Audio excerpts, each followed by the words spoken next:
நாள் உரையில் நம்ம அமர்ந்திருக்கிறோம். இந்த உணவு உறைவிடம் குறித்து முக்கியமாக நம்ம அறிந்து கொள்ள வேண்டிய ஒரு அடிப்படையான விஷயம் என்னவென்று சொன்னால், அல்லாஹ் எதை நமக்கு ஹராம் என்று ஆக்கியிருக்கிறானோ அதை ஹலால் என்று சொல்லக்கூடாது என்பதை எல்லாரும் விளங்கி வைத்திருக்கிறோம். ஒருத்தர் உங்கள்கிட்ட மதுபானம் அருந்தலான்னு சொன்னால் உங்களுக்கு கோபம் வரும். அவர் அருந்துறாரு, அருந்தாமல் போகிறாருங்கிறது தனிப்பட்ட செயல்.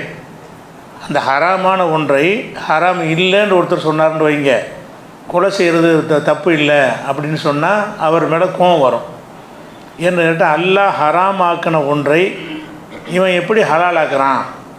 அல்லாஹ் தடுத்த ஒன்றை மனிதன் அது தடை இல்லைன்னு சொல்வானேயானால் அது பாரதூரமான குற்றம் என்பதை நம்ம எல்லாரும் விளங்கி வச்சுருக்கிறோம்.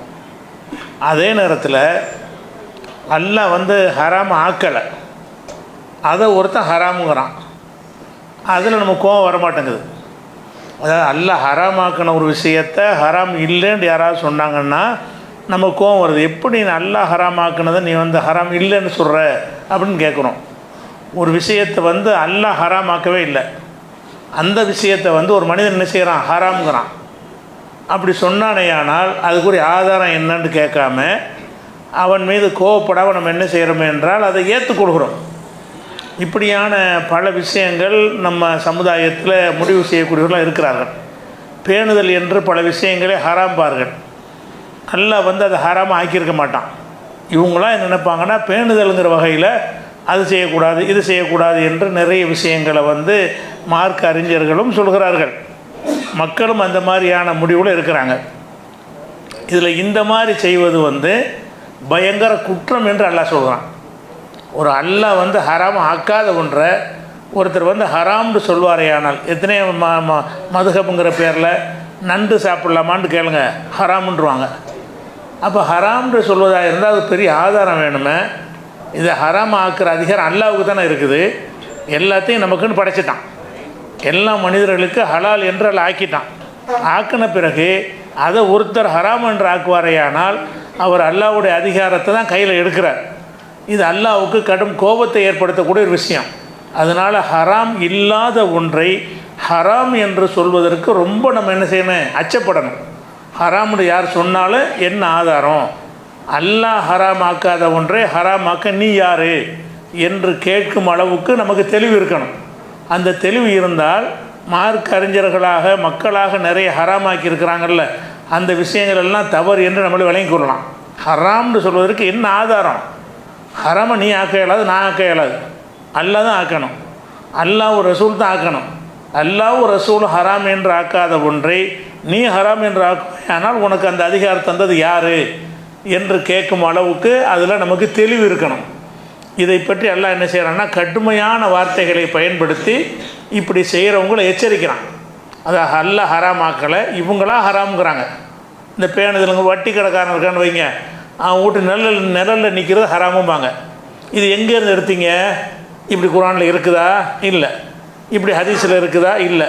பேணுதல் பண்ணுறானா, ரொம்ப பேணுதலாக நான் இருக்கோங்கிற பேரில் அல்லாஹ் ஹராமாக்காத ஒன்றை என்ன செய்கிறது? ஹராம்னு இவங்களாம் ஆக்குறது. நம்ம நல்லதானே செய்கிறோம், பேணுதல் தானே செய்கிறோம் நினச்சிக்கிறது. ஆனால் அது பேணுதல் கிடையாது. அல்லாஹ்வுடைய அதிகாரத்தில் தலையிடுவது, அல்லாஹ் எடுக்கிற முடிவை இவங்க எடுக்கிறது.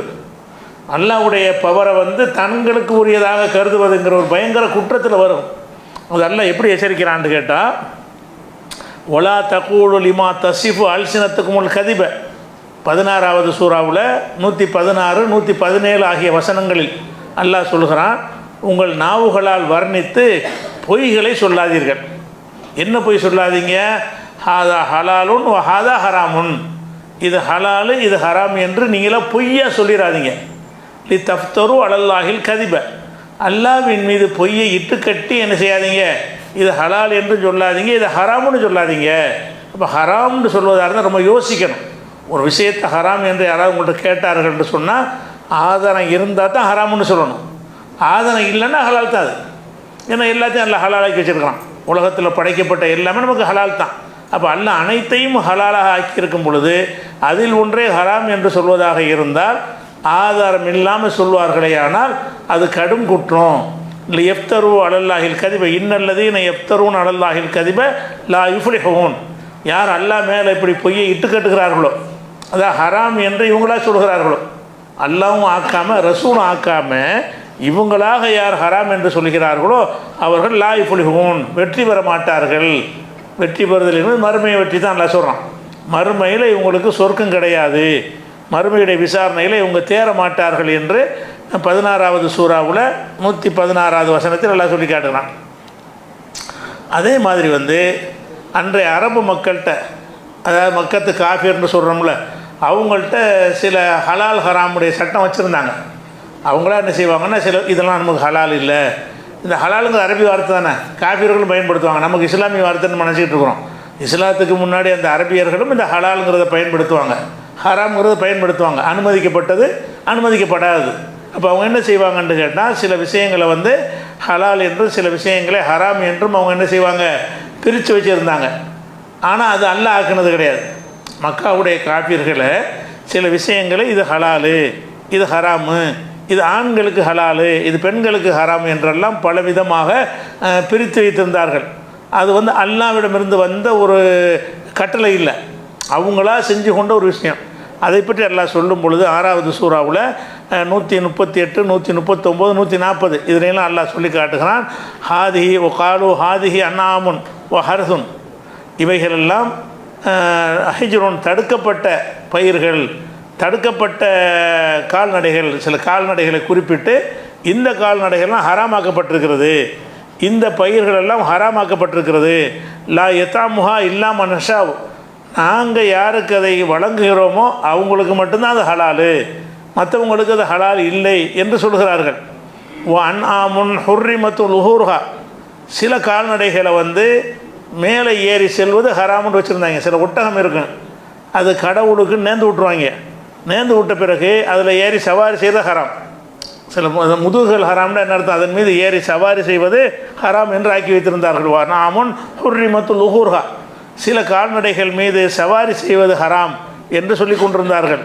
ஓ அன்ஆமுன் லா எதுக்குருன இஸ்மல்லாஹி அலைஹா, சில கால்நடைகள் பொதுவாக அவங்க காபிர்களாக இருந்தாலும் அல்லாஹ்வுடைய பேரை சொல்லி தான் அறுப்பாங்க. சில கால்நடைகளை இதுக்கு அல்லாஹ்வுடைய பேரை சொல்லாமல் இருக்கணும், எல்லாத்துக்கும் பிஸ்மில்லா சொல்லி இருக்கணும், இந்த கால்நடையை பிஸ்மில்லா சொல்லக்கூடாது அப்படிங்கிற ஒரு கருத்தில் இருந்தாங்க. அதையும் அல்லாஹ் சொல்கிறான். ஓ அன்ஆமுன் லா எதுக்குருன இஸ்மல்லாஹி அலைஹா, அல்லாஹ்வுடைய பேரை சொல்லாத கால்நடைகள் என்று சிலதை வைத்திருந்தார்கள். இஃப்திரான் அலைஹி, இது அல்லாவின் பேரில் இட்டுக்கட்டி அவர்கள் சொல்லி கொண்டிருந்தார்கள். அதே மாதிரி ஒ காலு மாஃபி ஹா புத்தூனி ஹாதிகில் அன்னாமி, இந்த கால்நடைகள் கற்பமாக இருக்குன்னு வைங்க, ஒட்டகமோ மாடோ ஆடோ கற்பமாக இருந்துச்சுன்னா வயிற்றில் குட்டி இருக்கும்ல, அந்த நிலையில் இந்த பிராணியை நம்ம அறுத்துட்டோம் என்று சொன்னால் அந்த குட்டிகள் ஆண்கள் சாப்பிட்லாம், பெண்கள் சாப்பிட்ற ஹராமு அப்படி சொல்லி வச்சுருந்தாங்களாம். மாபி புத்தூனி ஹாதிகில் அன்னாம், இந்த கால்நடைகளில் வயிற்றில் உள்ள குட்டிகள் ஹாலிசத்தும் இது கூறினா, எங்களில் உள்ள ஆண்கள் தான் அதை சாப்பிடலாம். ஹர்ரமுன் அல்ல அசுவாஜினா, எங்களுடைய பெண்களுக்கு அது ஹராமு. இப்படி ஹலால் ஹராமை பலவிதமாக பிரித்து வச்சுருந்தார்கள். இப்போ கூட நம்ம சமுதாயத்தில் இந்த ஆற்றுடைய சில உறுப்புகளை இது பொம்பளை சாப்பிடக்கூடாதுமாங்க. நம்மளில் கூட இன்றைக்கும் கூட என்ன இருக்குது, சமுதாய நடைமுறையில் இது ஆம்பளை சாப்பிடக்கூடாது, இது பொம்பளை சாப்பிடக்கூடாது என்றெல்லாம் சொல்லக்கூடிய பழக்கம் இன்றைக்கும் இருக்கிறது. அது அவங்களா சொல்லலை, இது அஜர்த்து சொல்லி தான் சொல்கிறாங்க. அப்போ அவர் இஷ்டத்துக்கு ஹராமாக்கியிருக்கிறார். அல்லாஹ் ஹராமாக்காத ஒன்றை அவராக நெஞ்சிருக்கிறாரு, ஹராமாக்கியிருக்கிறார். இன்னும் சொல்ல போனால் ஆடு எடுத்துக்கிட்டிங்கன்னா அதில் 7 உறுப்புகள் நமக்கு ஹராமு, அதை திங்கக்கூடாது, இதை திங்கக்கூடாது, அந்த விதையை திங்கக்கூடாது, அந்த மாதிரிலாம் பல சட்டங்களை எழுதி வச்சுருக்கிறாங்க. இது எங்கேருந்து எடுத்தாங்கன்னு அவங்களா தான் சொல்கிறாங்க. இது அல்லாஹ் ஹராமாக்குனது இல்லை, அதெல்லாம் பெரிய குற்றம்னு எல்லாம் சொல்லி காட்டுறான். அப்படி சொல்கிறான், மாஃபி புத்தூனி ஹாதிகில் அன்னாமி, இந்த கால்நடைகளுடைய வயிற்றில் உள்ள குட்டிகள் ஹாலிசத்துல் இது கூறினா, எங்களுடைய ஆண்களுக்கு மட்டும்தான் ஹலாலானதாக இருக்கும். ஹர்ரமுன் அல்ல அசுவாஜினா, அவங்க பெண்கள் மீது ஹராமாக்கப்பட்டிருக்கிறது. ஒய்யக்குன் மைத்தத்தன், கால்நடை அறுக்கும்போது குட்டி செத்த இருந்துச்சுன்னு வைங்க, உசுரோடு இல்லாமல், அப்படி இருந்தால் ஃபஹும் பீகி சுரக்காவது, ஆண் பெண்ணு சாப்பிட்லாம். குட்டி உசுரோடு இருந்தால் ஆம்பளை மட்டும் சாப்பிட்ணும், பொம்பளை சாப்பிடக்கூடாது. குட்டி செத்து போயிருந்துச்சின்னு சொன்னால் ஆம்பளை பொம்பளை எல்லோரும் சாப்பிட்லாம். இப்படி சட்டங்களை வகை வகையாக பிரித்து வைத்து கொண்டிருந்தார்கள். இதை ஹலால் ஹராம்ங்கிற பேரில் அவங்க சொல்லி கொண்டிருந்தார்கள். இதையெல்லாம் எல்லாம் என்ன செய்கிறான்னு கேட்டால், இஃப்திரான் அலல்லா, அல்லாஹ் மேலே இட்டுக்கட்டி இப்படி சொல்லி கொண்டிருக்கிறார்கள். கது லல்லு, இவர்கள் வழிகட்டு போய்விட்டார்கள். உமாக்கான முஹ்ததீன், இவங்க நேர்வழியில் இல்லை என்று அவங்களா சில விஷயங்களை ஹராமாக்குனாங்கள்ல, அந்த விஷயத்தை பற்றி அல்லாஹ் கண்டித்து சொல்லக்கூடிய ஒரு விஷயத்தை பார்க்குறோம். அதே மாதிரி என்ன செய்வாங்கன்னு கேட்டால், வெள்ளாடு செம்மறியாடு, இந்த வெள்ளாடு செம்மறியாடுகள் எடுத்தாலும் சரி, அல்லது ஒட்டகத்தை எடுத்துக்கொண்டாலும் சரி, இதிலெல்லாம் என்ன செய்வாங்கன்னு கேட்டால், சில ஆடுகளை வந்து ஆண்களுக்கு ஹராமு, சில ஆடுகள் பெண்களுக்கு ஹராமு, சில ஆடுகள் வந்து உயர் ஜாதியினருக்கு தான் ஹலால், மற்றவங்களுக்கு ஹலால் கிடையாது என்று பல வகையாக பிரித்து சொல்லி கொண்டிருந்தாங்க. அதை பற்றி அல்லாஹ் வந்து 6வது சூறாவில் 143 144 வசனத்தில் சொல்லி காட்டுகிறான். சமானியத் அஸ்வாஜ் மினல் லானி இஸ்னைனி ஒ மினல் மாசி இஸ்னைனி, வெள்ளாட்டில் 2 செம்மறி ஆட்டில் 2 இருக்கிறது. வெள்ளாடில் ஆண் வெள்ளாடு பெண் வெள்ளாடு, செம்மறி ஆட்டிலையும் இருக்குது, செம்மறி ஆட்டு கிடா இருக்கிறது, செம்மறி ஆடு பட்டை ஆடும் இருக்கிறது. இதில் அந்த ஆடுகளை வந்து குல் ஆதக்கரனை ஹர்ரமா அமில் உன்சையேனி, இதில் வந்து அல்லாஹ் வந்து எதை ஹராமாக்குனா, அதாவது ஆடு மாடுன்னு இருக்கிறது, ஆட்டில் வந்து ஆண் ஆடும் இருக்கிறது, பெண் ஆடு இருக்கிறது, மாட்டில் வந்து பெண் மாடும் இருக்கிறது, ஆண் மாடும் இருக்கிறது. அவங்க என்ன விளங்கி வச்சுருந்தாங்கன்னா, பெட்டை இருக்கக்கூடிய சாப்பிடக்கூட விளங்கி வச்சுருந்தாங்க. ஆடில் வந்து கிடாயை தான் சாப்பிடணும், பெட்டை ஆடாக இருந்தால் சாப்பிடக்கூடாது. ஒட்டகமாக இருந்தால் அதுலேயும் ஆண் ஒட்டகத்தை தான் சாப்பிடணும், பெண் ஒட்டகத்தை சாப்பிடக்கூடாது. மாட்டுக்கும் அப்படி தான் இப்படின்னு சொல்லி அவங்க பிரித்து வச்சுருந்தாங்க. அதை எல்லாம் இதை கண்டிக்கிறான். ஆனால் ஆடு மாட்டுக்கு தான் இது பிரிக்கிறாங்க, கோழிக்கெலாம் பிரிக்க மாட்டாங்க. கோழியில் ஆண் கோழியை தான் திங்கணும், சேவலை தான் திங்கணும், அதுலெல்லாம் ஆண் பண்ணு திங்கலாமா, அதுலெல்லாம் அந்த ஆண் பண்ணு பார்க்குறது கிடையாது. ஆடு வந்துச்சு நினைவு வருது, பொட்டாடு திங்கக்கூடாது ஹராமு. இன்றைக்கி நம்ம சமுதாயத்தில் பல ஊர்களில் இருக்குது. எவனா ஆட்டை கசாப்பு கடை அறுத்துட்டாண்டா கட்டி வச்சு அடிப்பாங்க சில கிராமத்துலலாம், பஞ்சாயத்துகளில். எப்படி ஆட்டை அறுத்தாண்டு, ஆடு என்ன பெட்டாடு ஹராமா, ஆணாடு கிடாய் ஹலாலாக இருக்கிற மாதிரி தான் பெட்டை ஆடு ஹலா. அது பின்னாடி நமக்கு வரும், பின்னாடி உங்களுக்கு ஆதாரத்தோட பெட்டை ஆடுகள்லாம் சாப்பிட்லாமாங்கிறதுக்கு நம்ம சொல்லுவோம். ஆனால் அன்றைய அரபுகள் ஜாகிலியா காலத்துலாம் இந்த பழக்கம் இருந்துச்சு. எப்படி இருந்துச்சு, பெண் பிராணிகளை சாப்பிடக்கூடாது, ஆண் பிராணிகளை சாப்பிடக்கூடாதுன்னு சொல்லி கொண்டு இருந்தார்கள். அதுக்கு எல்லாம் கேட்குறான், வெள்ளாடு செம்மறியாடு ஒட்டகம் இதிலெல்லாம் ஜோடியாக இருக்கிறத குல் நபியில் நீங்கள் கேளுங்கள். ஆதக்கரணி ஹர்ரம அமில் உன்சையேனி, இதில் வந்து ஆண் பிராணி எல்லாம் ஹராமாக்குனானா பெண் பிராணியை ஹராமாக்குனானா, அல்ல அதுக்குரிய ஆதாரம் என்ன, எதை வச்சுதான் ஹராம்னு சொல்கிறீங்க என்று நபியை நீங்கள் கேளுங்கள். அப்படின்னா என்ன அர்த்தம், அவங்களா ஆக்கிட்டாங்கன்னு அர்த்தம், அவங்களா ஆக்கிறது கூடாதுங்கிற அர்த்தம். ஃபமன் அல்லரும் மெம்மன் இஃப்தரால் கதிபன், அல்லா மேலே பொய்யை இட்டு கட்டுக்கிறானே அவனை விட அநியாயக்காரன் யார், எவனாச்சும் ஹராம்னு சொல்லுவானே, ஆனால் அவன் அல்லா மேலே இட்டு கட்டுறான். ஹராமாக்குற அதிகாரம் அல்லாவுக்கு தானே இருக்குது. நீ போய் ஹராம்னு சொன்னால் அல்லா தடுத்தான்னு அதுக்கு அர்த்தம். நீங்கள் ஹராம்னு ஒரு வார்த்தையை சொல்லிட்டு போயிடுறீங்க. ஹராமுக்கு அர்த்தம் என்ன, அல்லாஹ் தடை செய்துட்டான்னு அதுக்கு அர்த்தம். அல்லாஹ் தடை செய்துட்டான்னு சொல்கிற அர்த்தத்தை பயன்படுத்துகிறதா இருந்தால் அல்லாஹ் தடை செஞ்சால் தானே சொல்லணும், அல்லாஹ் தடை செஞ்சதுக்கு ஆதாரம் இருந்தால் தான் சொல்லணும். அப்படி இல்லாமல் சொல்வீர்களே ஆனால் அல்லாஹ் பேரில் இட்டு கட்டுறீங்க அப்படின்னு சொல்லி இந்த வசனத்தை நல்லா கண்டிக்கிறான். அதே மாதிரி வந்து 7வது சூறாவில் 32வது வசனத்தில் அல்லாஹ் சொல்கிறான், குல் நபியை நீங்கள் சொல்லுங்கள், மன் ஹர்ரம சீனத் அல்லாஹ் வந்து கொடுத்துருக்கக்கூடிய சீனத் அலங்கார பொருள்களை, இந்த உலகத்தில் நிறைய அலங்கார பொருள்கள் எல்லாம் நம்ம படைத்து வைத்திருக்கிறான். பூக்கள் அலங்காரமாக இருக்கிறது, செடி கொடிகள் அலங்காரமாக இருக்கிறது, எத்தனையோ வண்ண பொருள்கள்லாம் அதில் நிறைய படைத்திருக்கிறான். இதெல்லாம் அலங்காரத்துக்கு நமக்கு தந்திருக்கிறான். இந்த அகரஜல் இபாதிகி, தன் அடியார்களுக்காக அல்லாஹ் வெளிப்படுத்தி இருக்கிறானே இந்த அலங்காரத்தை ஹராமாக்குறன் எவன்டா ஹராமாக்குறான் அல்லாஹ் கேட்குறான். குல் நபி நீங்கள் கேளுங்கள், மண் ஹர்ரம, எவன் ஹராமாக்குவான், எவனுக்கு அந்த அதிகாரம் இருக்கிறது, ஜீனத்தல்லாஹ் இல்லத்தி அஹ்ரஜல் இபாதிகி, தன் அடியார்களுக்காக அல்லாஹ் வெளிப்படுத்திய அலங்காரங்களை வந்து ஹராம் என்று சொல்வதற்கு யாருக்கு அதிகாரம் இருக்கிறது. ஓ தையிபாத்தி மினர் ரிசுக்கி, ரிசுக்கில் வந்து தூய்மையான உணவுகளை வந்து அதை ஹராமாக்க எவனுக்கு அதிகாரம் இருக்கிறது. அல்லாஹ் வந்து நான் எல்லாத்தையும் ஹலால்னு கூட ஆக்கிட்டேன், நான் ஹலாலாக்கின அலங்கார பொருள்களையும் நான் ஹலாலாக்கின உணவுப் பொருள்களையும் ஹராமாக்குற அதிகாரம் எவனுக்கு இருக்கிறது, எவன் ஹராமாக்குவான் அப்படின்னு எல்லாம் என்ன செய்கிறான்னு கேட்டால் அந்த கடுமையான ஒரு எச்சரிக்கையை உள்ள வாசகத்தை பயன்படுத்துகிறான் 7வது சூறாவில் 32வது வசனத்தில். அதே மாதிரி வந்து 10வது சூறாவில் இதுனா இது இஸ்லாமிய அடிப்படை வீதி. அதுக்காக சொல்கிறோம், ஹலால் ஹராமுக்கு போகிறதுக்கு முன்னாடி ஹராம ஆக்குவதற்கும் நமக்கு வந்து அதிகாரம் கிடையாது, ஹலாலாக்கும் அதிகாரம் கிடையாது. ஹலால் ஆக்கிறா இருந்தாலும் அல்லா தான் சொல்லணும். இன்னும் சொல்லப்போனால் ஹலாலுக்காவது ஆதாரம் தேவையில்லை. தடை இல்லாட்டி ஹலால் தானே. ஒரு விஷயத்துக்கு தடை வரலன்னா என்ன அர்த்தம்? ஹலால்னு அர்த்தம். ஹராம்னு சொல்வதற்கு தான் நீ ஆதாரத்தை காட்டணும். ஹலாலுக்கு என்ன ஆதாரம்? அல்ல எல்லாத்தையும் ஹலால் ஆக்கிட்டான்ல, நீ ஹராமுக்கு நீ கொண்டாந்து ஆதாரத்தை காட்டு. தடைக்கு ஆதாரம் காட்டலைன்னா ஹலால் தான் அர்த்தம். முதல்ல அல்ல சொல்லிட்டோம், ஹலக்கலுக்கும் மாஃபில் இருந்து ஜமியா, பூமியில் உள்ள எல்லாத்தையும் உங்களுக்காக நான் படைச்சிட்டேன்ட்டான். அதான் ஹலாலுக்கு ஆதாரம். அப்போ ஹலாலுக்கு நம்ம ஆதாரம் காட்ட தேவையே இல்லை, ஹராமுக்கு ஆதாரம் காட்டணும். ஆனால் இன்னைக்கு சமூகத்தில் என்ன இருக்குது? ஹராமுக்கு ஆதாரம் சொன்னது நினச்சலாம் ஹராமாக்கலாம். ஒரு அஜரத்து நினைச்சாருன்னு சொன்னால், ஒரு மதுஹப் நினச்சின்னு சொன்னால், ஒரு சமுதாயத்தில் உள்ள மக்கள் நினைத்தார்கள் என்று சொன்னால் எதை வேண்டாலும் அவங்க ஹராமாக்கலாம் நினைக்கிறாங்க. அதுக்கு தான் எல்லாம் கேட்குறான், யார் ஹராமாக்கிறதுக்கு எவனுக்கு அதிகாரம் இருக்குது? அதே மாதிரி கேட்குறான் அல்லாஹ் ஒரு நபிகள் நீங்கள் கேளுங்கள், அராய்த்தும் அன்சல் அல்லாஹுலக்கும் என் ரிசுக்கு, அல்லாஹ் உங்களுக்கு வழங்கிய ரிசுக்கு இருக்கிற உணவுகள் அவற்றில் ஃபஜஅல்தும் மின்ஹு ஹராமன் வ ஹலாலன், அதில் நீங்களாக ஹலால் ஹராமை ஏற்படுத்திக் கொள்கிறீர்கள். அல்லாஹ் உங்களுக்கு ரிசுக்கை தந்திருக்கிறான், நீங்கள் என்ன செய்கிறீங்க? நீங்களாகவே அதில் ஹலாலை ஏற்படுத்துகிறீர்கள், நீங்களாகவே ஹராமை ஏற்படுத்துகிறீர்கள் சொல்லிவிட்டு அல்லாஹ் கேட்குறான், குல் நபியை நீங்கள் கேளுங்கள், அல்லாஹு அதினலக்கும், அல்லாஹ் தான் இப்படி உங்களுக்கு அனுமதி வழங்கினானா அம் அலல்லாஹி தப்தரும், அல்லாஹ் மேலே இட்டு கட்டி சொல்கிறீங்களா? அது ஹலால் இது ஹராம் நீங்களா சொல்கிறீங்களே, இது அல்லாஹ் உங்களுக்கு அனுமதித்தானா அல்லது நீங்களா இட்டு கட்டி சொல்கிறீங்களா என்ற நபியை நீங்கள் கேளுங்கள். அப்படின்னு என்ன அர்த்தம்? ஹராமாக்க கூடாது, ஹராம்னு சொல்வதற்கு பயப்படணும். எந்த ஒரு விஷயத்தையும் ஹலால்னு சொல்வதற்கு கூட அவ்வளோ பயம் தேவையில்லை. ஏன்னா எல்லாம் ஹலால் தானே, படைக்கப்பட்ட அனைத்துமே ஹலால். ஹராம்னா அதுக்கு நீ பிரத்தியமாக நீ ஆதாரத்தை காட்டணும். ஆதாரம் இல்லாத ஒன்றாக இருந்தால் அது ஹலால் தான் அர்த்தம். ஆனால் ஹராம்னு சொல்வதாக இருந்தால் அதுக்கு அர்த்தம் என்ன? இறைவன் இதை தடுத்து விட்டான் என்றதுக்கு அர்த்தம்.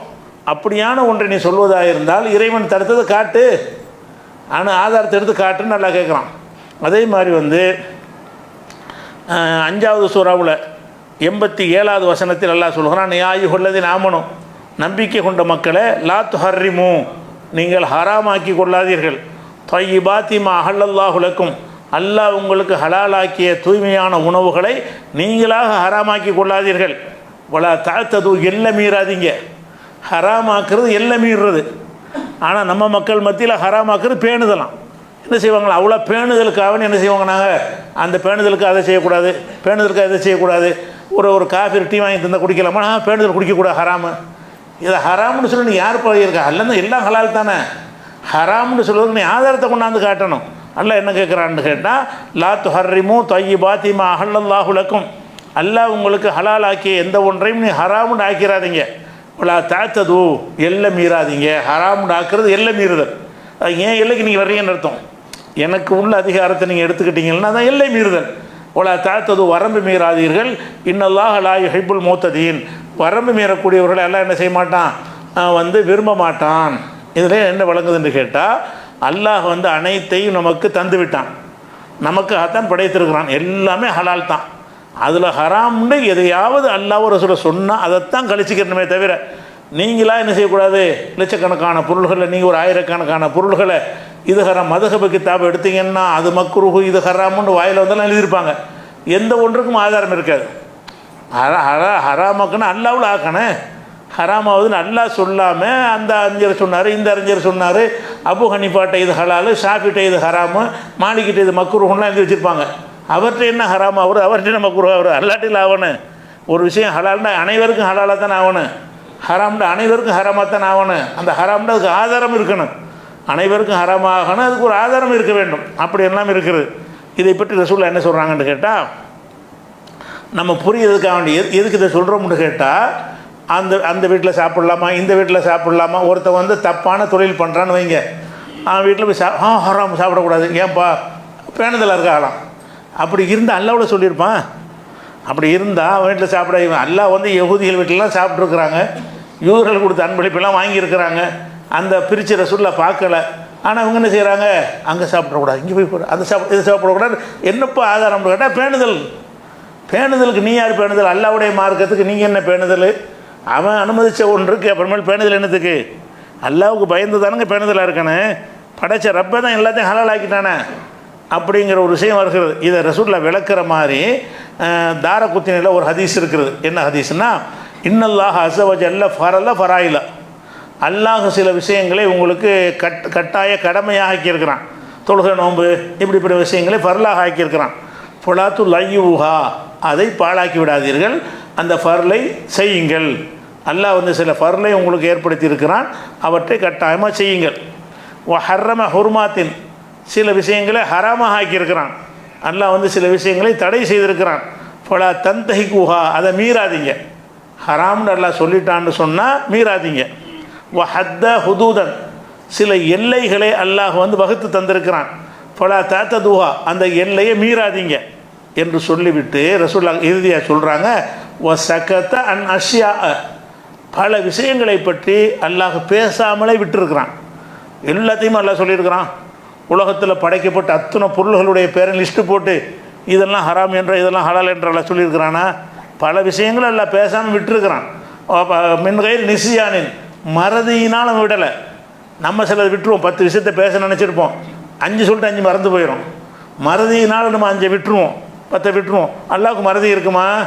அல்லாவுடைய தன்மை என்னன்னு கேட்டால், ஒமாக்கான ரப்புக்க நசியா, உமது இறைவன் எதையும் மறப்பவன் இல்லை அப்படின்னே குர்ஆனில் அல்லாஹ் சொல்லி கேட்டுறான். அதுக்கு தான் ரசூலுல்லாஹ் சொல்கிறாங்க, சகத அன் அஷ்யா, பல விஷயங்களை வந்து அல்லாஹ் வந்து சொல்லாமல் விட்டுருக்கிறான். அது மின்கைர் நிசியானின், மறதியினால் அல்ல, வேணும்னு விட்டுருக்கிறான், சொல்லக்கூடாதுன்னு விட்டுட்டான். எதுக்காக விட்டுருக்கிறான்னு கேட்டால், பல தபஹசு ஒன்றா, அதை பற்றி தேடி தெரியாதீங்க. சொல்லாமல் விட்டான்னா ஹலால்னு எடுத்துகிட்டு போங்க, நீங்கள் நல்லா திங்கிறதுக்கு தான் நல்லா விட்டுருக்குறான். சில விஷயங்களை வந்து ஹராமை தெளிவாக்கிட்டான், சில விஷயங்களை ஒன்றும் பேசாமல் விட்டுருப்பான். ஒன்றும் பேசாமல் விட்டதுக்கு அர்த்தம் என்னென்னா ஹலால்னு அர்த்தம். ஒன்றும் பேசாமல் அவன் விட்டுருக்கிறான் என்று சொன்னால் இதெல்லாம் ஹராமாக்கால நினச்சிட்டு மறந்துட்டான் அப்படியே சொல்ல முடியும்? 100 விஷயத்தில் ஹராமாக்க நினச்சிட்டு 50 சொல்லிவிட்டு 50 மறந்துட்டான்னு சொல்ல முடியுமா? அவனுக்கு மறதி வராது. அவன் விட்டுருக்கான்னு சொன்னால் நம்ம மேலே இறக்கப்பட்டு விட்டுருக்கிறான். அடியார்கள் மீது இறக்கப்பட்டு எல்லாத்தையும் சாப்பிட்டு போகிறாங்க, நம்ம கஷ்டப்படுத்தக்கூடாது அப்படி ரசூல் அழகாக விளக்குறாங்க. எப்படின்னா, சகத அன் அஷ்யா, பல விஷயங்களை பற்றி பேசாமலே அல்ல விட்டுருக்கிறான். மின்கைர் நிசியானின், அது மறதியினால் அல்ல, வேணும்னு விட்டுருக்கிறான். பல தபஹசு ஒன்ஹா, அதை போட்டு துருவாதீங்க. வேணும்னு அல்ல விட்டுட்டான்னா உங்களுக்கு ஹலால் ஆகிட்டான்னு அர்த்தம். மறையாம நோன்ற அதை பற்றி ஆய்வு செய்கிறங்கிற பேரில் போயிட்டு இது பேணுதலாக வருமா, அது திண்டா அப்படி வருமே, இப்படி இருந்தால் அவனை ஆதரிக்கிற மாதிரி வருமே, அப்படி இருந்தால் அவனை ஆதரிக்கிற மாதிரி வருமே, இப்படி நுவலாம். இவங்களாம் டெவலப் பண்ணி கொண்டு ஹராமாக்குறாங்களே தவிர அதை செய்யக்கூடாதுன்னால் அல்லாஹ் சொல்லியிருப்பான்ல. அது மாதிரி இருந்தால் காஃபிர் வீட்டில் போய் சாப்பிடாத, கெட்ட சம்பாத்தியம் உள்ளவனாக இருப்பான், சம்பாத்தியம் சரி இருக்காது, அல்லது கெட்ட செயல் உள்ளவனாக இருப்பான், தொழுவ வராத ஒருத்தனாக இருப்பான், அவன் விருந்து கூப்பிடுவான், அவன் வீட்டில் போய் சாப்பிட போகிற, அதுக்கு எங்கேப்பா அது ஹராம்டாக்க என்னப்பா ஆதாரம் இருக்குது? அவன் தொழுவாமல் இருக்குது தனி குற்றம், அவன் வீட்டில் போய் சாப்பிடக்கூடாதுன்னு மார்க்கத்து ஏதாவது இருக்குதா? அவங்க இப்படிலாம் சொல்கிறாங்க, அது பேணுதல் இல்லை, அவன் வீட்டு சாப்பிடக்கூடாது, பச்சை தண்ணி கூட குடிக்கக்கூடாது. யார்கிட்ட? தொழுகையாளிகளாக இல்லாவிட்டால், தொழுகை என்ன, தொழுகை சிறப்பை சொல்லு, அவனுடைய அவசியத்தை சொல்லு, அவனை தொழுகையாளியை மாற்ற, அதை சொல்லலாமே தவிர இவர் என்ன செய்கிறாரு, அவன் தொழுகையாளி இல்லை, அவன் நோன்பு வைப்பதில்லை, அவன் வீட்டில் நம்ம பச்சை தண்ணி கூட குடிக்கக்கூடாது, ஹராமு. எங்கேருந்து எடுத்தீங்க? எங்கேருந்து எடுக்கலை. அல்லாஹ் இதை பற்றி சொல்லவே இல்லை.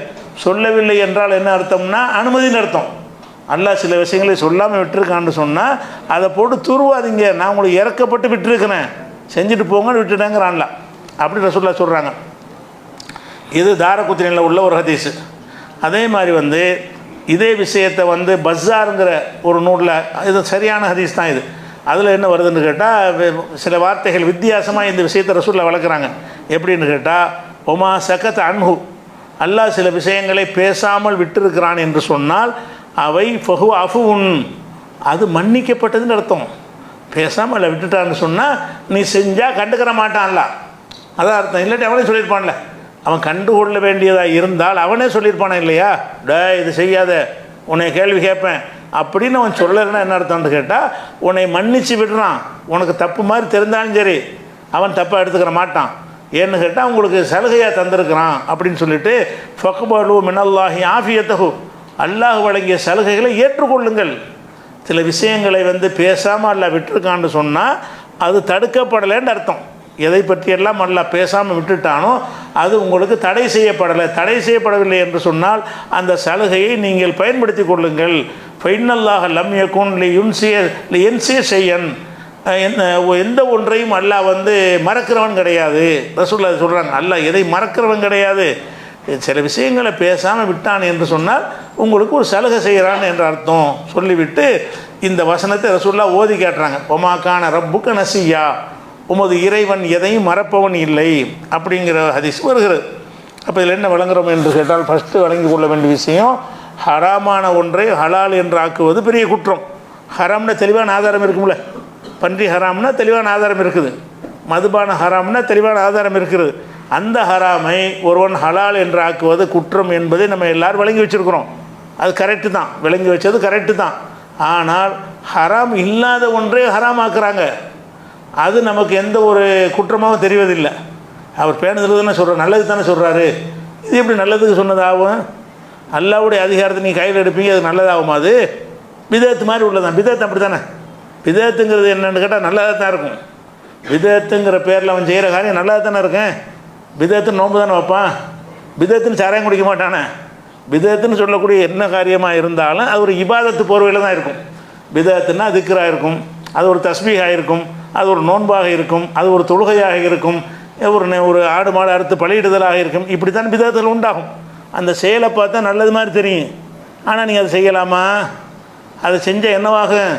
அல்லாவுடைய அதிகாரத்தை கையில் எடுக்கணே ஆகும். இதுதான் மார்க்கத்தில் உள்ளதாக இருந்தால் ரசூல்லா சொல்லியிருப்பாங்களப்பா. ரசூல்லா சொல்லாத ஒன்றை நீங்கள் ஏன் செய்கிறீங்க? பிதத்துக்கு இருக்கிற பார்வை இருக்குல்ல, அதே மாதிரியான பார்வை தான் இதுலேயும் இருக்க வேண்டும். இதில் இருக்கணும், ஹராம்னு ஆக்கிற வேலையை கையில் எடுக்கவே கூடாது. ஒன்றை ஹராம்னு ஆக்குனீங்க என்று சொன்னால் நீங்கள் அல்லாவாயிட்டீங்கன்னு அர்த்தம், அல்லாவுடைய அதிகாரத்தை கையில் எடுத்தீங்கன்னு அர்த்தம். அல்லது எவனோ கையில் எடுத்துக்கிட்டு சொல்கிறான், அதுக்கு நீ கட்டுப்படுறீன்னு அர்த்தம். அதுக்கு கூடவே கூடாது என்பதை விளங்கி கொள்கிறோம். அப்போ இந்த ஹராம் ஹலாலில் வித்தியாசமாக விளங்க வேண்டியது, ஹராம்னு யார் சொன்னாலும் ஆதாரம் இருக்கான்னு கேட்கணும். நீங்கள் எந்த விஷயத்தை யார் ஹராமுண்டாலும் இந்த ஹராமுக்கு எங்கேருந்து எடுத்த, ஹலாலுக்கு என்ன ஆதாரம்னு கேட்பான். ஆதாரம் ஹலாலுக்கு காட்ட தேவையில்லை, எல்லாம் நமக்கு உள்ளது தான்.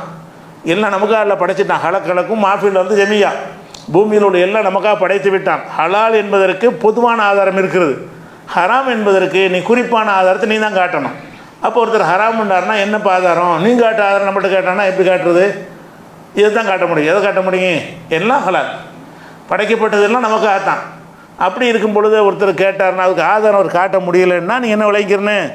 அது ஹராம் இல்லை. அது என்ன தத்துவத்தை அவர் சொன்னாலும் சரி, என்ன காரணத்தை சொன்னாலும் சரி, அதனால் இப்படி ஏற்படும், இதனால் அப்படி ஏற்படும், இதெல்லாம் நிற்காது எல்லா இடத்துல.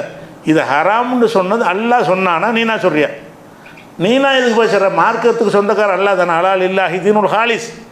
இந்த மார்க்கத்துக்கு தூய்மையான மார்க்கத்துக்கு உரிமையாளன் அல்லாஹ் மட்டும்தான். அந்த எஜமான் தான் அந்த முடிவு எடுப்பானே தவிர நீங்கள் எப்படி எடுப்பீங்க அப்படின்னு நீங்கள் கேட்கணும். இது ஒரு விஷயமாச்சா. அடுத்தது வந்து இந்த ஹலால் ஹராமில் அறிந்த பொதுவான விதிகளை பார்த்துட்டு குறிப்பாக எதெல்லாம் ஹராம்னு ரெண்டாவது பார்க்கும்போது அடிப்படையான உசூல் விதிகளை அறிஞ்சு வச்சுக்கொள்ளணும். இப்போ நம்ம ஒரு ஹலாலான விஷயம் இருக்குது, அந்த ஹலாலான விஷயத்தை நம்ம செய்தோம் என்று சொன்னால் அதுக்கு பக்கத்திலே ஹராமும் கலந்துருக்கிறது. இந்த ஹலாலை செஞ்சால் நாளைக்கு அந்த ஹராமுனை விழுந்துருவோம், இப்படியான ஒரு நிலை இருக்கும் என்று சொன்னால் அதை நம்ம தவிர்த்து கொள்ளணும். உதாரணமாக ஒரு ஹோட்டல் இருக்குது, அந்த ஹோட்டலில் வந்து உணவு சாப்பாடு எல்லாம் வச்சுக்கிறான், அதோட பார் வச்சுருக்கிறான். அந்த பெரிய ஹோட்டல் வச்சுருக்கிறான், நம்ம போய் ரொட்டியும் சாப்பிட்லாம், சோறும் சாப்பிட்லாம், டீயும் சாப்பிட்லாம், காப்பியும் சாப்பிட்லாம், விரும்பினா சாராயமும் சாப்பிட்லாம். அப்படியான ஒரு ஸ்டார் ஹோட்டல் மாதிரி ஒரு பார் வச்சுருக்கான்னு வைங்க. அங்கே போய் நம்ம சாப்பிட்லாமான்னு கேட்டால் நம்ம போய் சோறு தானே திங்கிறோன்னு சொல்லி சாப்பிட்டு வந்துடுவோம். அது கூடாது. ஏன் கூடாதுன்னு சொன்னால் 4 நாளைக்கு டீ குடிப்பேன், 5ஆவது நாளைக்கு அதை ஒரு கிளாஸ் ஊற்றுன்றுவேன். அது எப்படி ஆயிரும்? நம்ம அந்த மாதிரி ஹராமும் சேர்ந்து ஒட்டி இருக்கிற இடத்துக்கு போனோம் என்று சொன்னால் அது ஹராம். நீங்கள் சாப்பிட்ற அந்த உணவு ஹராம் கிடையாது. எந்த உணவு? நீங்கள் குடிக்கிற டீ வந்து ஹராம் கிடையாது. நீங்கள் அங்கே போய் சப்பாத்தி சாப்பிட்றது ஹராம் கிடையாது.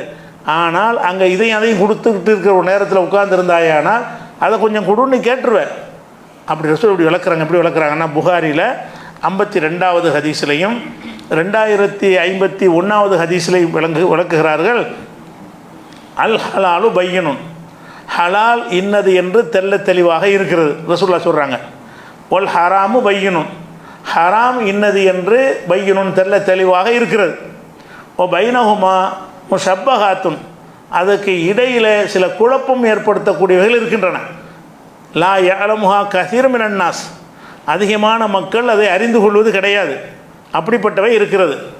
யார் ஃபமனித்தக்கல் முஷப்பஹாத்தி, இந்த சந்தேகத்துக்கு இடமானவைகளை யார் வந்து குழப்பமானவைகளை தவிர்த்து கொள்கிறாரோ, இஸ்தப்ரலி தீனிஹி, அவர் தன்னுடைய மார்க்கத்தை காப்பாற்றி கொண்டார். சந்தேகத்துக்கு இடமானதை செஞ்சார்னு சொன்னால் அவர் மார்க்கத்தை காப்பாற்றி கொள்ள முடியாது. சந்தேகத்துக்கு இடமானதை செஞ்சார்னு சொன்னால் அவர் தன்னுடைய விலகி கொண்டாரே, ஆனால் மார்க்கத்தை காப்பாற்றி கொண்டார் அப்படின்னு ரசூலுல்லாஹ் சொல்லிட்டாங்க. சொன்னால் இது சரியாக விளங்காது. இது சொன்னால் இதனுடைய இதுலேருந்து என்ன ரசூலுல்லாஹ் சொல்ல வர்றாங்கன்னு முழுசாக நமக்கு விளங்காது. அதுக்காக ரசூலுல்லாஹ் என்ன செய்கிறாங்கன்னு கேட்டால் அதுக்கு ஒரு உதாரணம் சொல்கிறாங்க. இந்த ஹதீஸை விளக்குறதுக்கு ரசூலுல்லாஹ் விளக்கிறாங்க. ஒரு ஹதீஸுக்கு தஃப்சீர் நம்ம செய்ய வேண்டியதில்லை. இந்த ஹதீஸில் ஹலால் தெளிவு, ஹராம் தெளிவு, குழப்பத்தில் ஆழ்த்தக்கூடியவை சிலது இருக்கிறது. எது குழப்பத்தில் ஆழ்த்தக்கூடியன்னு தெரியுதா? நமக்கு தெரியாது. எதை பற்றி ரசூலுல்லாஹ் சொல்கிறாங்கன்னு விளங்கலை. ரசூலுல்லாஹ் விளக்குறாங்க. எப்படி செய்கிறாங்கன்னு கேட்டால், ஒவ்வொரு சொத்துகளுக்கும் வேலி போடப்பட்ட சொத்துகள் நிலங்கள் இருக்கின்றன. இது இன்னாருடைய நிலம் என்று வேலையை போட்டு வச்சுருப்பான். இது இன்னாருடைய தோட்டம், இது இன்னாருடைய வீடுன்னு என்ன செய்வாங்க, காம்பவுண்டு சுவர் எழுப்பி வைத்திருப்பார்கள். அப்படி இருக்கும் பொழுது நீ ஆடு மேய்க்கிறாய். ரசூலுல்லாஹ் சொல்கிறாங்க, நீ ஆடு மேய்ச்சிக்கிட்டு போகிற. ஆடு மேய்க்கிற இடம் பொதுவான இடமா இருக்கும் அல்லது உனக்கு சொந்தமானதாக இருக்கும். ஆடு மேய்க்கிற இடம் உன்னுடைய நிலமாக, வயலாக இருக்கும். அல்லது யார் வேண்டாலும் மேய்த்து கொள்ளலாம்னு அனுமதிக்கப்பட்ட இடமாக இருக்கும். நீ அங்கே ஆடை மேய்ச்சிக்கிட்டு போனேன்னு சொன்னால் அவன் வேலி போட்டிருக்கான்ல, அது கிட்ட வரைக்கும் போயிடாத. அதுலேருந்து ஒரு அடி தள்ளி நின்றுக்க. ஏன்னு கேட்டால் அது வரைக்கும் போனீங்கன்னா தாண்டினது. எப்படி ரசூலுல்லாஹ் வளர்க்குறாங்க, வேலி போடப்பட்ட ஒரு பக்கத்தில் போய் நீ மேய்க்க ஆரம்பித்தால் அருகில் போய் மேய்ச்சிடாத.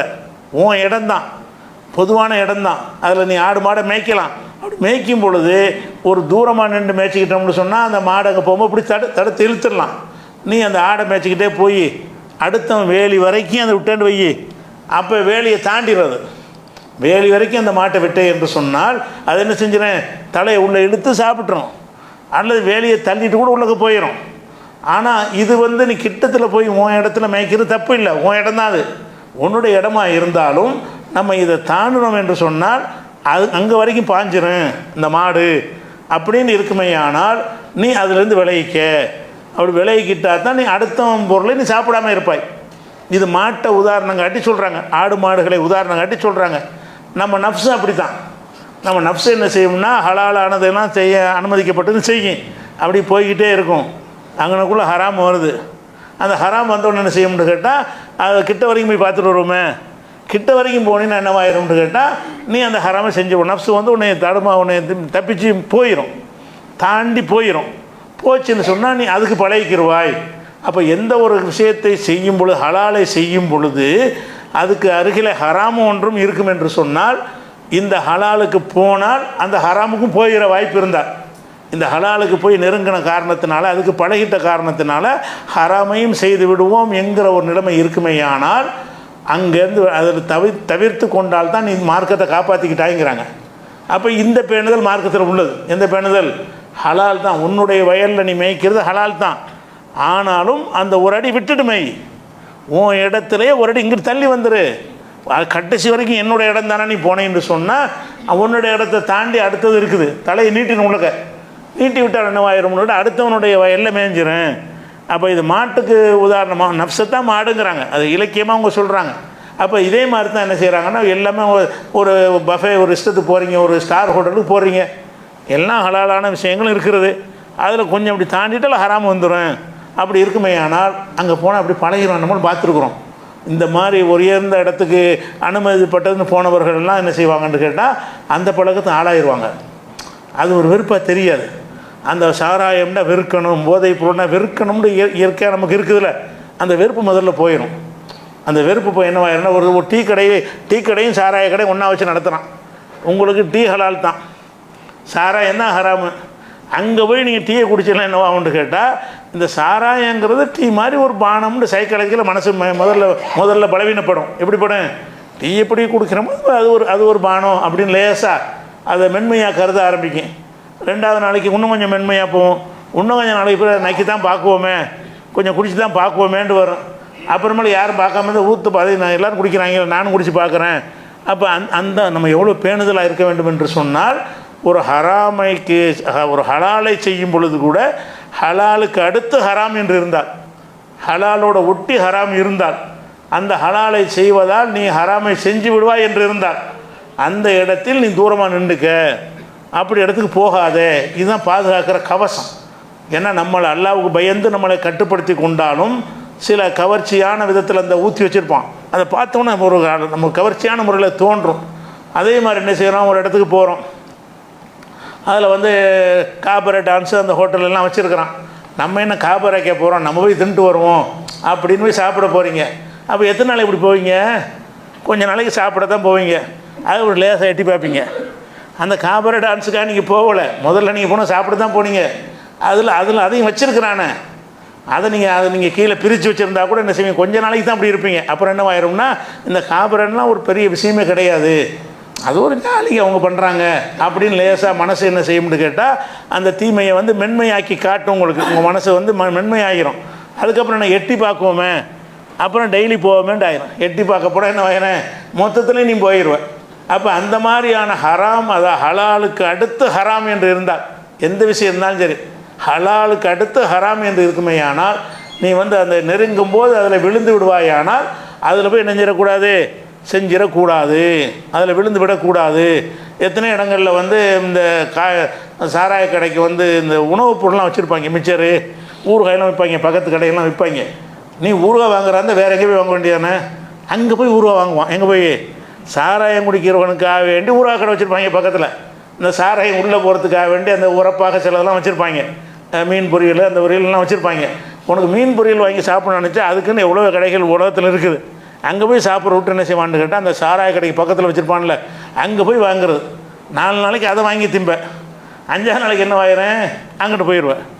தடம் மாறி. இப்போ நம்ம தடம் மாறி விடுவோம்ங்கிற ஒரு எல்லை இதுதான் உணவில் கவனமாக இருக்க வேண்டிய விஷயம். எந்த இடத்தில் நம்ம வந்து அடுத்த ஸ்டேஜில் ஹராம் இருக்கிறது, இதை செஞ்சால் அதுக்கு போயிடுவோம் என்று இருக்குமே, ஆனால் இதுதான் பேணுதல். மார்க்கத்தில் உள்ள பேணுதல்ங்கிறது முக்கியமானது. அதை செஞ்சால் அடுத்து இதுதான் அப்படி நம்மை தள்ளிவிடும் என்று சொன்னால், அதெல்லாம் நான் போக மாட்டேன், ஸ்டடியாக இருப்பேன், அது கிடையாது. அப்படி இருக்க மாட்டாங்கிறாங்க. ரசூல் என்ன செய்கிறாங்க, நீ அதை தவிர்த்து, குழப்பத்திற்கு உள்ள விஷயங்களை தவிர்த்து கொண்டால்தான் இஸ்தபுர அலி தீனிகி, தன்னுடைய தீனை காப்பாற்றி கொள்வான். நீ வந்து அது குழப்பமாக இருந்தால், நான் ஹலாலாக மட்டும் நான் செஞ்சுட்டு வரேன்னு நீ சொல்வாயானால், நீ வந்து குழப்பத்தில் விழுந்து விடுவாய். அப்போ நீ உன்னுடைய மார்க்கத்தை காப்பாற்றி கொள்ள மாட்டாய். நம்ம மார்க்கத்தில் நிறைய பேர் குடிகாரர்களாக மாறினதுக்கு காரணமே வந்து எல்லாம் கலந்துருக்கிற இடத்துல போய் உட்கார்றது தான். ஒரு கல்யாண வீட்டிலே வச்சுருப்பாங்கன்னா, கல்யாணத்தில் வந்து நண்பர்களுக்கு சாராயம் கொடுப்பாங்க. இஸ்லாமிய விருந்தில் இல்லை, நண்பர்கள்னு போகிறீங்க, அந்த இஸ்லாமியர்களையும் சில பேர் இருக்காங்க, அவங்க நண்பர்களுக்காக என்ன செய்வாங்க, அதுக்கான பார்ட்டின்னு சொல்லி அதெல்லாம் வச்சுருப்பாங்க. அந்த மாதிரி விருந்தில் போய் நான் சோத்தை மட்டும் திங்க போகிறேன் அப்படின்னு போனீர்களே, ஆனால் அடுத்தது அதை தானே இருக்குது, அந்த இடத்துல தாண்டினால் அதை தான் இருக்குது. அதுக்கு பழகிட்டோம்னு சொன்னால் இப்படியே போய் என்னவாயிரும்னு கேட்டால், அப்படியே சுற்றி பார்க்குறது, யாரும் தெரிஞ்ச ஆளுக்கு இல்லைன்னு டக்குன்னு நுழைஞ்சிடுறது. தெரிஞ்ச ஆளுக்கு இருந்தால் இந்த சொத்தை திண்டு வர்றது, யாரும் பார்க்கல, தெரிஞ்ச ஆளுக்கு நம்மளை பார்க்கலன்னு என்ன செய்கிறது, ஒரு ஸ்டெப்பு போய் அடுத்த சைடில் உட்காந்துடுறது. இப்படி நம்மளை ஆக்கிரமா ஆக்காதா? நம்ம வந்து அல்லாவுடைய பயமும் ஒரு பக்கம் இருந்தாலும் மனிதர்கள் நம்மளை கண்காணிக்கிறார்கள் என்ற காரணத்திற்காக தான் நம்ம ஒழுங்காக இருக்கிறோம். அந்த நிலையிலிருந்து தவறிட்டோம் என்று சொன்னால் நாம் அதில் போய் விழுந்துருவோம் என்பதற்கு ரசூலா என்ன செய்கிறாங்கன்னா, இப்படி ஒரு எச்சரிக்கையை சொல்கிறாங்க. அப்போ ஹராமும் தெளிவானது, ஹலாலும் தெளிவானது தான், ஹராம் ஆக்கிடக்கூடாது. அதே நேரத்தில் வந்து ஒரு ஹலாலான விஷயத்தையே நம்ம தவிர்த்து கொள்ளணும். ஹராமுக்காக தவிக்கிறது இல்லை. அந்த நம்முடைய வேலியில் நம்முடைய வயலில் போய் மேய்க்கிறது தவறில்லை. கடைசி இஞ்சி வரைக்கும் உங்கள் இடம் தான். உங்களுக்கு வயல் இருக்குன்னா அதில் கடைசி இல்லை உள்ள பயிர் வரைக்கும் உங்கள் பயிர் தான், அதில் சந்தேகம் கிடையாது. ஆனால் அது ஹலால் தான். ஆனால் அந்த வரைக்கும் நீ போனீன்னு சொன்னால் உன்னுடைய இடம்தான். உன் இடத்துக்குள்ளே போய் கரெக்டாக நின்றுட்டேன்னா குற்றவாளி ஆக மாட்டேன். ஆனால் நிற்க இயலாதுங்கிறாங்க. இந்த மாதிரி போனால் என்ன செய்யும், மாடு நம்மளை தாண்டி போகிற மாதிரி நம்ம மனசு தாண்டி போயிடும். மனசு அந்த மாதிரி போவதற்கு வாய்ப்பு இருக்குது என்று ரசூல் ஸல்லல்லாஹு அலைஹி வஸல்லம் இதை ஒரு எச்சரிக்கையாக சொல்கிறாங்க. இது ஒரு இந்த ஹலால் ஹராமில் தெரிந்து கொள்ள வேண்டிய விஷயம். அதே மாதிரி வந்து இன்னொரு விஷயம், இது ஹலால் ஹராமுடைய ஒரு சட்டத்தில் 2வது விஷயம். 3வது விஷயம், அடுத்ததாக என்ன செய்கிறான்னு கேட்டால், ஒரு உணவு ஹலாலா ஹராமாங்கிற விஷயத்தில் வந்து ரொம்ப வந்து ஆராய்ச்சி செய்யக்கூடாது. இஸ்லாத்தில் வந்து எந்த ஒரு விஷயத்துக்கும் துருவி ஆராயக்கூடாது. ஒருத்தருக்கு டீ தர்றாங்க, அந்த டீ இந்த பால் எந்த கடலை, எந்த மாட்டுடைய பால், இது பன்றி பாலாக இருக்குமா அல்லது இப்படிலாம் கேட்கலாமா? தர்றான், ஒரு முஸ்லீம்கிட்ட போகிறீங்க, டீ போட்டு தர்றான்னா வாங்கி குடிச்சிட்டு வந்துட வேண்டியது தானே. அதில் என்ன செய்யக்கூடாதுன்னு, அந்த பொருள்களை நமக்கு தரும் பொழுது துருவி என்ன செய்யக்கூடாது, இது அப்படி இருக்குமோ, இது இப்படி இருக்குமோ, தெளிவாக உனக்கு ஆதாரம் தெரிஞ்சால் தவிர்த்துக்க. அப்படி தெரியலை என்று சொன்னால் நம்ம என்ன செய்யக்கூடாது, அதையெல்லாம் டவுட் பண்ணவே கூடாது. ஒரு முஸ்லீம் இப்படி செய்வானா, முஸ்லீம் செய்ய மாட்டான். ஒரு முஸ்லீம் கடையில் ஒரு பிரியாணி போடுறாங்க, இது ஹலாலான்னு கேட்கலாமா? அவன் ஹலால்னு வர சொல்கிறான். ஹலால்னா எந்த அஜர்த்தை அறுத்தாரு? அட அவன் முன்ன பின்ன போய் சொல்லியிருந்தா அல்லாட்ட அவன் பதில் சொல்ல போகிறான். உனக்கு எனக்கு தேவை ஹலாலுங்கிறான், நம்பிட்டு போ. எப்படி நம்ம நம்பனேன்? ஒரு முஸ்லீம் வந்து பொய் சொல்ல மாட்டான். எல்லாருமே நல்லெண்ணு வைங்க. ஒரு முஸ்லீம் என்ன செய்கிறான்னா ஹலால் தான், ஹலாலான முறையில் தான் அறுத்துருக்கேங்கிறான். நீங்கள் என்ன செய்யக்கூடாது? ஹலால்னா எந்த மோதினார் அறுத்தாரு, எந்த அஜர்த்த அட்ரஸ் சொல்லு, நான் ஒரு ஃபோன் பண்ணி கேட்கணும், அவர் தான் அறுத்தாரான்னு நான் உறுதி பண்ணணும். இப்படின்னா வாழவே முடியாது. இப்படி இந்த மார்க்கத்தை நமக்கு சொல்லித்தரவும் முடியல. அதனால் என்ன செய்யக்கூடாதுன்னு கேட்டால் துருவி துருவி ஆராயக்கூடாதுன்னு ஜென்ரலாக ஒரு கட்டளை இருக்குது.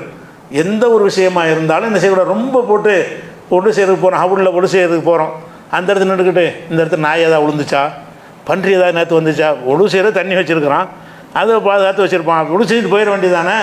இந்த தண்ணீரில் என்னவெல்லாம் இருந்தது, யார் யாரெல்லாம் இதை கையை விட்டுருக்கிறார்கள், அப்படி நடந்திருக்கா இப்படி நடந்திருக்கான்னா அது தேவையே கிடையாது. நீங்கள் வாட்டு ஒழு பைப்பில் திறந்து தண்ணி ஒழு செஞ்சுட்டு போயிட வேண்டியதான். இந்த டேங்கில் தண்ணி இருக்கிறது, அது டேங்கு மூடப்பட்டிருக்கிறதா, அதில் ஒழுங்காக எலி விழுவாமல் இருக்குமா, நான் போய் மேலே போய் பார்த்துட்டு வருவேன் ஒழு செய்யலாமா? அதெல்லாம் தேவை கிடையாது. நீங்கள் வந்து துருவி ஆராய்தல் என்பது வந்து மனநோயுடைய ஆரம்ப அறிகுறி. அது ரொம்ப ரொம்ப துருவ ஆரம்பித்தேன், இன்னொன்னையும் துருவினாண்டு வைங்க. ஆரம்ப நம்ம போட்டிருக்கிற சட்டையை கூட துருவலாம். இந்த சட்டைக்கு சாயம் போட்டிருக்கிறான், இந்த சாயத்துக்கு வந்து பன்றியுடைய இரத்தத்தை கலந்துருக்கிறானா, அதை கலந்துருக்கிறானா, ஹராமானதை கலந்து இந்த சாயம் இப்படிலாம் வரலாமா? அப்படி வர தேவையே கிடையாது. அப்போ இஸ்லாம் என்ன சொல்லுதுன்னு கேட்டால், நமக்கு சட்டம் எந்த ஒரு விஷயத்தையும் துருவி ஆராதிங்க, தெளிவான ஆதாரம் கிடைச்சா தவிர்த்துக்கணும். ஒருத்தர் சொல்கிறார், இவன் வந்து ஹலாலான முறையில் செய்யலை, இவன் வந்து சும்மா இதில் போட்டு தான் அறுக்கிறாங்க, மிஷினில் போட்டு அறுக்கிறாங்க, மார்க்கப்படி அறுக்கிறது இல்லைன்னு ஒருத்தனை பற்றி கம்ப்ளைண்ட் வருதா, அப்போ தவிர்த்துக்கொள்ளணும். ஒரு ஆதாரபூர்வமான ஒரு செய்தி கிடைத்தால் தவிர்த்துக்கொள்ளணுமே தவிர, அப்படி இல்லைன்னு சொன்னால் துருவி துருவி விசாரித்து கொண்டு இருப்பது எல்லா விஷயத்திலையும் தடுக்கப்பட்டிருக்கிறது. அந்த துருவி ஆராயிற விஷயத்தை பற்றி நம்ம அறிந்து கொள்வதாக இருந்தால் 49:12 வசனத்தில் அல்லாஹ் சொல்கிறான், யாயுள்ளதில் ஆமனும், நம்பிக்கை கொண்டவர்களே, இஜ்தனிபு கசீரமெனல் லன்னி, அதிகமான ஊகங்களிலிருந்து விலகி கொள்ளுங்கள். ஊகம் பண்ணுறதுல நம்மளா ஊகமாக நினைப்பது, அதை விலகி கொள்ளுங்கள். இன்ன பாலல் அன்னி இசுமுன், சில ஊகங்கள் பாவமாக ஆகிவிடும். ஊகம் பண்ணாதீங்க, ஊகிக்காதீங்க ரொம்ப தேவையில்லாமல். வலாத்த ஜஸ்ஸு, எதையும் துருவி துருவி விசாரிக்காதீர்கள். ரொம்ப போட்டு என்ன செய்யக்கூடாது, துருவி துருவி விசாரிக்கிறாருன்னா ஒன்றுமே செய்ய முடியாது, எல்லாம் மேம்போக்கு தான். ஒரு கல்யாணம் பண்ணுறதுக்கு ஒரு புருஷன் கொண்டாடி மாப்பிள்ளை பொண்ணு பார்க்குறாருந்தா துருவி துருவி விசாரிச்சேன்னா ஒரு ஆளுக்காக கல்யாணம் நடக்குமா? நடக்காது. துருவி துருவி மேலோட பார்க்கணும், சரி அளவு விட்டுணுமே தவிர அது அக்கு வேறு ஆணி வேற போகிறேன்னு போத்தேன்னு வைங்கலாம், என்னமாச்சும் ஒரு குறைவர்த்தன் இருக்க தான் செய்யும். நீங்கள் கல்யாணம் பண்ண முடியாது, ரொம்ப போட்டு துருவக்கூடாது. அப்போ ஒலாத்த ஜஸ்ஸு, நீங்கள் துருவி துருவி விசாரிக்காதீர்கள். அது ஒரு கட்டளையாக அல்ல போடுறான். நீங்கள் வந்து மூமின்களாக இருக்கக்கூடியவர்கள் வந்து அதிகமாக ஊகங்களுக்கு இடம் கொடுக்காதீங்க, தெளிவான ஆதாரங்களுக்கு இடம் கொடுங்க. ஊகமாக நினைத்துக்கொண்டு அப்படி இருக்குமோ இப்படி இருக்குமோ, அவன் இப்படி இருப்பானோ இப்படி இருப்பானோ, இதுக்கு நீங்கள் இடம் கொடுக்காதீங்க. சொல்லிட்டார்லாம் என்ன செய்கிறான்னா, ஒலாத்த ஜஸ்ஸு, நீங்கள் துருவி துருவி விசாரிக்காதீர்கள் அப்படின்ட்டு அல்லாஹ் சொல்லக்கூடிய வசனம் வந்து 49வது சூறாவில் 12வது வசனமாக இருக்கிறது. அதே மாதிரி புகாரியில் ரசூல் ஸல்லல்லாஹு அலைஹி வஸல்லம் சொன்ன ஒரு ஹதீஸு 5143வது ஹதீஸாகவும், 6064, 6066, 6724 இந்த 4 இடத்துலையும் வரக்கூடிய ஒரு ஹதீஸ் என்ன இருக்குன்னு கேட்டால், ஈயாக்கும் வல்லன்ன, ஊகம் செய்வதை விட்டு உங்களை எச்சரிக்கிறேன். கற்பனை ஊகம் ஆதாரத்தை கொண்டு முடிவெடுக்கணுமே தவிர, ஊகம்னா என்ன அர்த்தம், இப்படி இருக்குமோ அப்படி இருக்குமோ, இவன் இப்படி இருப்பானோ அப்படி இருப்பானோன்னு என்ன செய்கிறது, ஒருவரை பற்றி ஒரு பொருளை பற்றி அதிகமாக கற்பனை செய்வதை பேசுவதை விட்டு நினைப்பதை விட்டு உங்களை எச்சரிக்கிறேன். இப்போ இன்னல்லன்ன அக்தபுல் ஹதீஸ், ஊகம் செய்வது தான் பெரிய பொய்களில் பெரிய பொய். அதுதான் பொய்யை சொல்கிறது மட்டும் பொய் கிடையாது, நீங்கள் ஊகித்து சொல்கிறீங்கல்ல, ஆனால் இவனாக தான் இருக்கும், இதுவாக தான் இருக்குது, அதான் பொய். எதுக்கு அது உங்களுக்கு தேவையற்ற? அவனை பற்றி எதாவது ஆதாரம் கிடைச்சா சொல்லுங்கள், ஆதாரம் இல்லைன்னா பேச விட்டு போயிருங்க. வலாத்த ஜஸ்ஸு, ரசூலுல்லாஹ் சொல்கிறாங்க, வலாத்த ஜஸ்ஸு, நீங்கள் துருவி துருவி என்ன செய்யாதீங்க, எதையும் விசாரிக்காதீர்கள். வலாத்த பாகலு, ஒருத்தருக்கு ஒருத்தர் பகமை பாராட்டுவீர்கள். கூணு இகுவானா, நீங்கள் சகோதரர்களாக மாறிவிடுங்கள் என்று ரசூலுல்லாஹ் சொல்லும் பொழுது என்ன சொல்கிறாங்கன்னு கேட்டால், அந்த ஊகம் செய்வது அந்த குர்ஆன் ஆயத்துக்கு விளக்கமாக இது இருக்குது. குர்ஆனில் சொன்னது அப்படி விளக்கி ரசூலுல்லாஹ் என்ன செய்கிறாங்கன்னா, ஊகம் பண்ணாதீங்க, ஊகம் வந்து பெரிய பாவமாயிரும், அது துருவி துருவி விசாரிக்காதீங்க அப்படின்னு சொல்கிற விஷயத்தை பார்க்குறோம். அதே மாதிரி ஒரு சம்பவம், இந்த சம்பவம்னா ஒரு சஹாபாக்களுடைய செயலாக இருந்தாலும் அது குர்ஆன் ஆயத்துடைய அடிப்படையில் உள்ள ஒரு விஷயத்தினால அதை எடுத்து சொல்கிறோம். என்ன சம்பவம்னு கேட்டால் இப்னு மசூத் அவர் ஒரு பெரிய மூத்த சஹாபி. ஆரம்ப காலத்தில் இஸ்லாத்துக்கு வந்த சஹாபாக்களில், மக்காவில் இருக்கும்போது வந்த சஹாபாக்களில் உள்ள ஒரு மூத்த சஹாபி அவர் இப்னு மசூத். அவர்கிட்ட என்ன செய்கிறாங்கன்னு கேட்டால் ஒரு ஆளை பிடிச்சிட்டு வர்றாங்க. என்ன மாதிரி பிடிச்சிட்டு வர்றாங்கன்னு, அவனுடைய தாடியிலேருந்து மதுபானம் சொட்டு சொட்டாக வடியுது. அது தண்ணி அடிச்சிருக்கிறான். அது தண்ணி வந்து தாடியெல்லாம் தாண்டி வந்து வாயெல்லாம் தாண்டி தாடிக்கெல்லாம் வந்து அதுலேருந்து ஒரு சொட்டு சொட்டாக வடிஞ்சிக்கிட்டு இருக்குது. அப்படி ஒரு ஆளை பிடிச்சிட்டு வர்றாங்க. இப்னு மசூத் என்ன செய்கிறாங்க, ஆளை பிடிச்சிட்டு வந்து இவன் வந்து குடிச்சிட்டான். குடிக்கும்போது யாரும் பார்க்கல, இவன் குடித்ததை யாரும் பார்க்கவே இல்லை. எதை பார்க்குறாங்கன்னா அந்த மதுபான லேசாக கசிவதை வடிவதை தாடியில் வடிகிறதை பார்த்து பிடிச்சிட்டு வந்துட்டாங்க இப்னு மசூத்கிட்ட. இவனை என்ன செய்யலாம், இப்போ குடித்தா அதுக்கு தண்டனை இருக்கல, குடிக்கு வந்து இத்தனை தண்டனைன்னு கணக்கு கிடையாது. அன்றைக்கி இருக்கிற சமுதாயத்தில் உள்ளவங்க 10 அடி 20 அடியை போட்டு அனுப்பிடுவாங்க. இத்தனை கசையடி அப்படின்னு ஒன்றுக்கு இருக்கல. அப்படி மதுபானத்துக்கு கிடையாது. ரசூலுல்லாஹ் சில நேரத்தில் செருப்பாடு அடிக்க சொல்லியிருக்கிறாங்க, சில நேரத்தில் 10 அடியை போட சொல்லியிருக்கிறாங்க. சில சஹாபாக்கள் காலத்தில் அபூபக்கர் காலத்திலலாம் 20 அடி போட சொல்லியிருக்கிறாங்க. அது வந்து அவனுக்கு பயம் விட்டுருக்காக வேண்டி, அந்த தவறை உணர்த்துவதற்காக வேண்டி அப்படி ஒரு அடி கொடுக்குற ஒரு தண்டனை இருக்கிறது. அதை கொடுக்குறத கூட்டிகிட்டு வர்றாங்க இப்னு மசூத்கிட்ட. இதெல்லாம் இஸ்லாமிய ஆட்சி நடக்கக்கூடிய காலத்தில் இவர் ஒரு பகுதியின் பொறுப்பாளராக இருக்கிறார். அவற்றை கூட்டிகிட்டு வர்றாங்க. அப்போ என்ன செய்கிறாங்கன்னு கேட்டால் இப்னு மசூத் சொல்கிறாங்க, இன்னா கது நுஹீனா அனித்த ஜஸ்ஸுசி, இந்த மாதிரி துருவி பார்க்குறது நமக்கு தடை இருக்குப்பா. தாடியில் வலி குடிக்கிறத பார்த்தா எடுத்துக்கிட்டு வா, தாடியை போய் மோந்து பார்த்து சாடையை வாட அடிக்குது, அதனால் இவன் பிடிச்சிட்டு வந்தோன்னு சொல்லி இதை தண்டிக்க முடியாது. ஆனால் உண்மையில் நம்ம என்ன செய்வோம், குடித்தாங்க நம்ம சொல்லுவோம். நம்மள்கிட்ட கேட்டால் என்ன செய்வோம், தாடை வாட வருதில்ல, ஊத சொல்கிறாங்கல்ல நம்ம நாட்டிலலாம். இது என்னத்துக்கு நீ மதுபானம் கிடைக்காம செய்யி, அதுக்குரிய யோசனையே செய்யணும். அப்போ ஊதுனதில் மிஷினில் எத்தனை தப்பு செஞ்சு நல்லவன்லாம் கூட யாருனாக்கி விட்டுருக்குறாங்க. மிஷின் தான் சொல்கிறேன், மிஷினில் ஊதி பார்க்க சொல்கிறேன்னா இருக்குல்ல. இஸ்லாமிய ஆட்சியில் அது செய்யக்கூடாது. இஸ்லாமிய ஆட்சியில் வந்து பகிரங்கமாக வெளிப்படையாக உனக்கு தெரிஞ்ச மாதிரி குடிக்கிறானா, குடிக்கும்போது பார்த்தியா, அப்போ தான் அவனை தண்டிக்கணுமே தவிர அவன் குடிச்சிருப்பானோ வாட வருதோங்கிற மாதிரிலாம் தண்டிக்கிறது இஸ்லாத்தில் அனுமதி இல்லை. அதை இப்னு மசூத் சொல்கிறாங்க, இன்னா கது நுஹீனா அனித்த ஜஸ்ஸுசி, இப்படி துருவி ஆராய்வது நமக்கு தடுக்கப்பட்டிருக்கிறது. வலாக்கின் நீ எழுகர்லனா செய்வோன், தெளிவாக அவன் குடிப்பதை நம்ம பார்த்தோம் என்று சொன்னால் நான் குதுபி தண்டிப்போம். அவன் குடிக்கிறத பார்க்கல, அவன் தாடியில் மதுபானம் ஒட்டி இருக்கிறத பார்க்குற, வேற ஒருத்தன் கூட ஊற்றிட்டு போயிருக்கலாம். பல விஷயம் இருக்கலாம்ல. அவன் தாடியில் இருக்கிறனால அவன் தான் குடித்தான்னு நடத்தான், அவன் வேற ஒருத்தன் தெரிச்சு விட்டு போயிருப்பான், ஒரு பழி வாங்குறதுக்காக குடிச்சிட்டு போயிருப்பான். அது நமக்கு தேவை கிடையாது. அவன் குடிக்கிறத நீ பார்த்தியா அப்படின்னு சொல்லி கேட்குறாங்க. இல்லைன்றவுடனே அவனை தண்டிக்க இயலாதுங்கிறாங்க.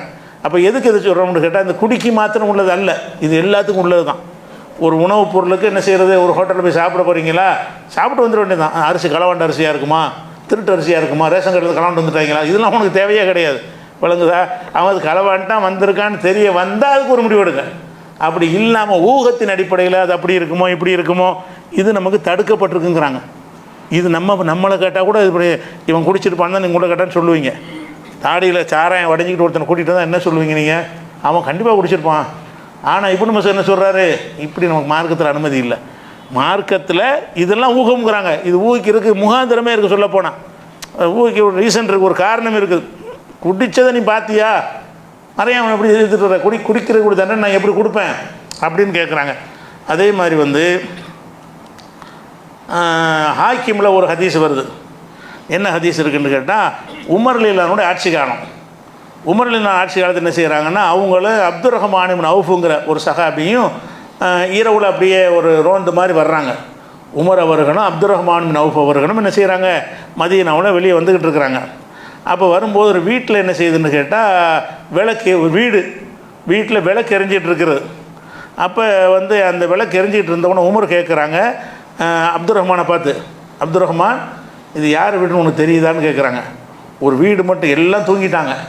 பொதுவாக மக்கள் வந்து இயல்பான மக்கள் வந்து தூங்கிடுவாங்க. நம்ம காலத்தில் மாதிரி 2 மணி 3 மணிக்கெல்லாம் முடிச்சுட்டு இருக்க மாட்டாங்க. 8 மணி ஆச்சுன்னா இஷா தொழுது முடிச்சுட்டு என்ன செய்வாங்க, விளக்குகள் இல்லாத காலம் தானே, விளக்கு வச்சுக்கிட்டு இருக்கிறான்னா ஏதோ ஒரு ஜாலியாக ஏதோ கொண்டாடுறான்னு அர்த்தம். அவன் ஏதோ விளக்கு ஒரு வீட்டில் எரியுதுன்னு சொன்னால் அவன் ஏதோ கேளிக்கையில் ஈடுபட்டிருக்கான்னு அர்த்தம். அப்போ எல்லாம் ஊரை அடங்கி போச்சு, அந்த வீட்டில் மட்டும் விளக்கு எரிஞ்சிட்டு இருக்க, அது யார் வீடு தெரியுமா அப்படின்னு அப்துர் ரஹ்மான்கிட்ட கேட்குறாரு. அப்போ அப்துர் ரஹ்மான் சொல்கிற, தெரியாது, எனக்கு தெரியாது. அப்போ உமர் சொல்கிறாங்க, ஹாதா பைத்து ரபியா பின் உமையா பின் ஹலஃப், இது வந்து ரபியா என்பவருடைய வீடு. இது ரபியா பின் உமையாங்கிறாங்களே, காஃபிர்கள் முக்கியமான தலைவராக இருந்தால் அவருடைய மகன் ரபியா என்பவருடைய வீடு தான் அது. ஒகுமுல் ஆன ஷர்புன், இப்போ அவங்க உள்ளே குடிச்சிக்கிட்டு இருக்கிறாங்க. உமர் சொல்கிறார், இப்போ அங்கே லைட்லாம் எதுக்கு எரியுதுன்னு கேட்டால் உள்ளக்க அவங்க குடிச்சிக்கிட்டு இருக்கிறாங்க. ஃபமாத்தரா, இப்போ என்ன சொல்கிற, நான் என்ன செய்கிறேன், உள்ளே பூந்துருமான்னு கேட்குறாரு. அதாவது வீட்டில் லைட் எரியுது, யார் வீடுன்னு இவர்கிட்ட கேட்குறாரு. அப்துல் ரஹ்மானுக்கு தெரியலை. உமர் தெரிஞ்சே தான் கூட்டிகிட்டு வந்திருக்கிறாரு. அவர் தகவல் வந்திருக்குது உளவுத்துறை மூலமாக, இந்த வீட்டில் குடிச்சிட்டு ஆட்டம் போடுறாங்கன்னு ஒரு தகவல் வந்திருக்குது. அதுக்கு தான் இவர் சப்போர்ட்டாக இவர் கூட்டிகிட்டு போகிறார். அப்துல் ரஹ்மான் நௌஃபை கூட்டிகிட்டு போய், இது யார் வீடு தெரியுமா, ரபியாவுடைய வீடுன்னு தெரியாதுங்கிறாரு. இவர் ரபியாவுடைய வீடுன்ட்டார். அதை மட்டும் சொல்லாமல் உள்ளே வந்து இப்போ குடிச்சிட்டு இருக்கிறாங்க அப்படின்னு சொல்கிறாங்க. அப்போ அப்துல் ரஹ்மான் சொல்கிறாரு, அரா, நான் என்ன கருதுகிறேன் என்று கேட்டால், அது அத்தைனா மா நஹல்லாஹு அன்ஹு, அல்லாஹ் எதை தடுத்தானோ அந்த வேலையை நான் செஞ்சதாக தான் நான் கருதுகிறேன். இது நம்ம வேலையா? உள்ளுக்கு குடிச்சிட்டு இருக்கான, வெளியே வந்தால் தானே கேள்வி சட்டம் தலையிட முடியும். இது என்னத்துக்கு நமக்கு? வீட்டில் லைட் எரியுது, அவ்வளோதான். குடிச்சிக்கிட்டு இருக்கலாம், குடிக்காமல் இருக்கலாம்ல. குடிச்சிட்டு இருக்கிற வாய்ப்பு இருக்கிற மாதிரி குடிக்காமல் இருக்கலாம். நீங்கள் இது துருவுறீங்க, உள்ளே நுழைஞ்சு போய் உத்து பார்த்து, இது உங்களுக்கு தேவையா? இது குடிக்கக்கூடாதுன்னா வெளிப்படையாக பகிரங்கமாக தெருவில் குடித்தா தான் தண்டிக்க முடியும். அவன் ரூமில் அவன் வீட்டுக்குள்ளே குடித்தான்னு சொன்னால் அதை போய் தேடி பார்க்குற நமக்கு அதிகாரம் இருக்கான்னு அப்துல் ரஹ்மான் கேட்குறாரு. என்ன கேட்குறாருன்னா, அரா கது அத்தைனா மா நஹல்லாஹு அன்ஹு, அல்லாஹ் வந்து நம்ம எதை தடுத்திருக்கிறானோ அந்த வேலையை தான் நம்ம செய்கிறதாக நான் கருதுகிறேன். இவர் வந்து குடியை கண்டுபிடிக்கிறதுக்கு வர்றாரு. அப்துல் ரஹ்மான் பின் அவுஃப் சொல்கிறாங்க, இல்லை, நம்ம வந்த வேலை சரியில்லை. என்ன நஹான் அல்லாஹு அஸ்ஸ வ ஜல்ல வலாத்த ஜஸ்ஸசு, துருவி பார்க்காதீர்கள் என்று அல்லாஹ் நமக்கு தடுத்து விட்டான். அல்லாஹ் தடுத்த விஷயத்தை நம்ம செஞ்சோம் என்று சொன்னால் ஃபக்கது ஜஸ்ஸஸ்னா, நாம் துருவுற வேலையை செய்கிறோன்னு அர்த்தம். அல்லாஹ் வந்து துருவாதீங்கன்னு கட்டளையிடுறான், நாம் என்ன செய்கிறோம், துருவி ஆராயிற வேலையில் இறங்கிட்டோம் அப்படின்னு அப்துல் ரஹ்மான் சொல்கிறாரு. அப்போ ஃபன் சரஃப உமர் அன்ஹும் தரக்கஹும், அப்படியா, நம்ம திரும்பிடுவோம், என்ன தொலைஞ்சிட்டு போகிறாங்க அப்படின்னு திரும்பிட்டார். தண்டிக்கிறவர். அப்போ குடிகாரர்களை கண்டுபிடிப்பதற்காக போகிறாரு. அப்படி போனால் கூட குடிகாரன் அவன் குடித்தா உங்களுக்கு என்ன, மார்க்கத்தில் தப்பு தான்.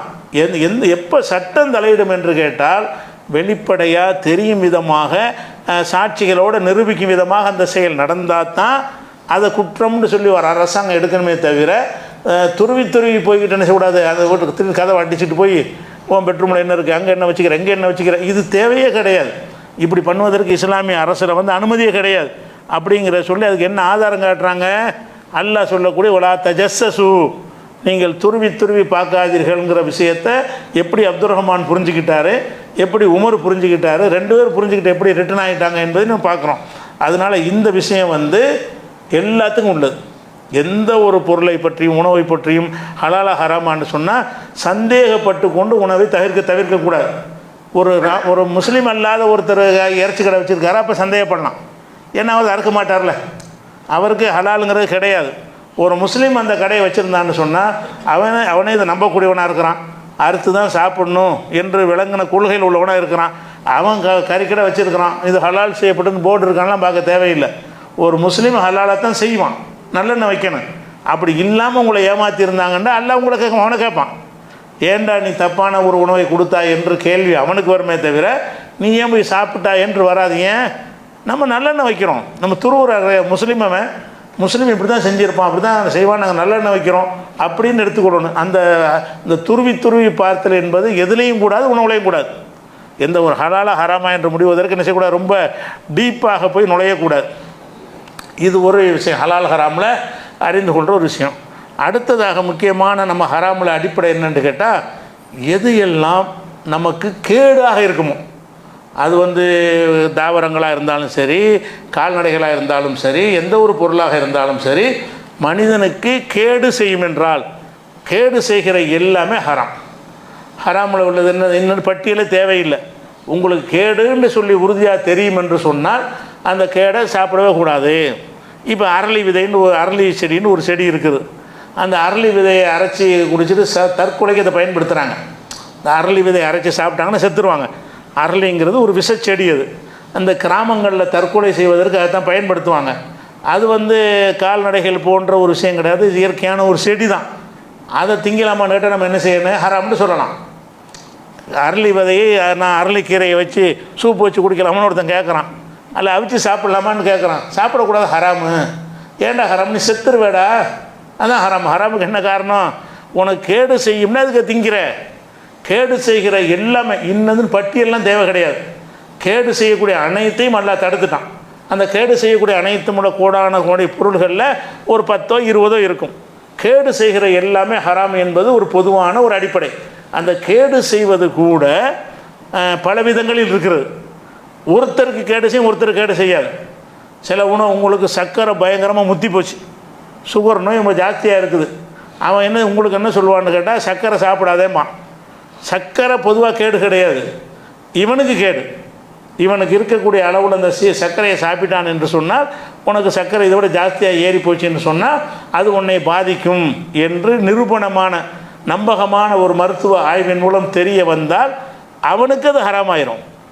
அதாவது கேடு வந்துச்சுன்னா எல்லாருக்கும் ஹராமாகாது. யாருக்கு கேடு என்று வருகிறதோ அவருக்கு என்ன ஹராம். கேடு செய்யக்கூடாதுல்ல. நீ சர்க்கரையை சாப்பிட்டதாக எடுத்துக்கொள்ளப்படாது. உனக்கு கேடு செய்யும் என்று தெரிந்து நீ சாப்பிடுகிற கேடு தான் என்று நிரூபிக்க மருத்துவத்தை வச்சு தான் முடிவு பண்ண முடியும்.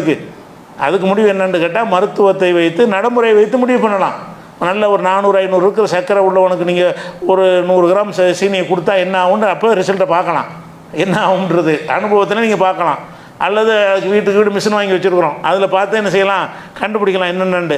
அல்லது இந்த சைடு எஃபெக்ட் நமக்கே தெரிய ஆரம்பிக்கும். சர்க்கரை அதிகமாகும் பொழுது என்னென்ன மாதிரி அறிகுறிகள்லாம் இருக்கும் என்று நமக்கே தெரிய ஆரம்பிக்கும்.